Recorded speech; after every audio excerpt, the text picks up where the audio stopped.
বন্ধুরা নমস্কার। আজকে আমাদের বিষয় হবে হঠাৎ পেটের ব্যথা। পেটে ব্যথা অনেক কারণে হতে পারে, যেরকম appendicitis, gall stone, pancreatitis, intestinal obstruction, perforation, kidney stone কিংবা ইন্টারনাল ব্লিডিং। এইটাতে হোমিওপ্যাথিক ওষুধ কিন্তু খুব ভালো কাজ করে, কিন্তু কোনো ওষুধ আপনার নিজের মন থেকে নেবেন না। আগে দেখতে হবে যে কেন হচ্ছে ব্যথাটা, তারপর কোনো হোমিওপ্যাথিক ওষুধ নেবেন। তো আসুন আমরা দেখি কী কী হোমিওপ্যাথিক ওষুধ আছে।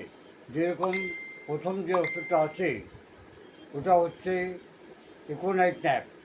ইকোনাইট ন্যাপ হঠাৎ ব্যথা আরম্ভ হয়ে গেল, অনেক তেজ ব্যথা, তীব্র ব্যথা, অ্যাংজাইটি, রেস্টলেসনেস এবং ভয়, সবসময় ভয় লেগে আছে, তখন ইকোনাইট ন্যাপ দিতে হয়। বেলোডোনা, হঠাৎ পেটে ব্যথা, চেহারা লাল, গরম, শুলেই ব্যথাটা বেড়ে যায়।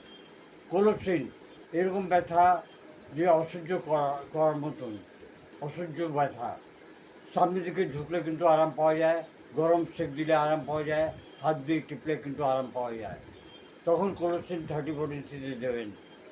এছাড়া হচ্ছে ডায়োস্কোরিয়া। ডায়োস্কোরিয়া একটা বড় লক্ষণ হচ্ছে পেছন দিকে ঝুঁকলে কিন্তু ব্যথাটা কমায়।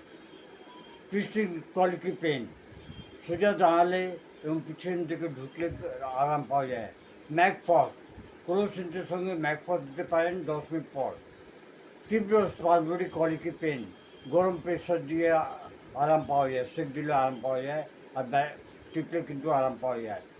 নার্সভমিকা, পেটের মধ্যে ক্র্যাম্প, স্পাজম, নসিয়া, খাওয়ার পর ব্যথাটা কিন্তু আরম্ভ হয়ে গেছে। যারা খুব বেশি অ্যালকোহল সেবন করেন তাদের এটা হতে পারে।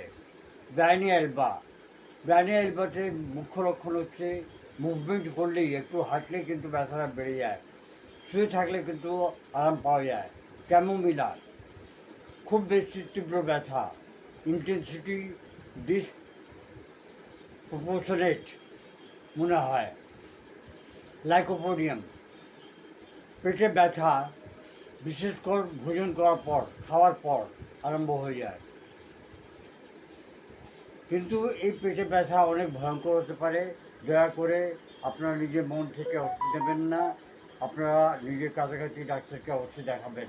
ধন্যবাদ। Long live homeopathy, long live Hahnemann.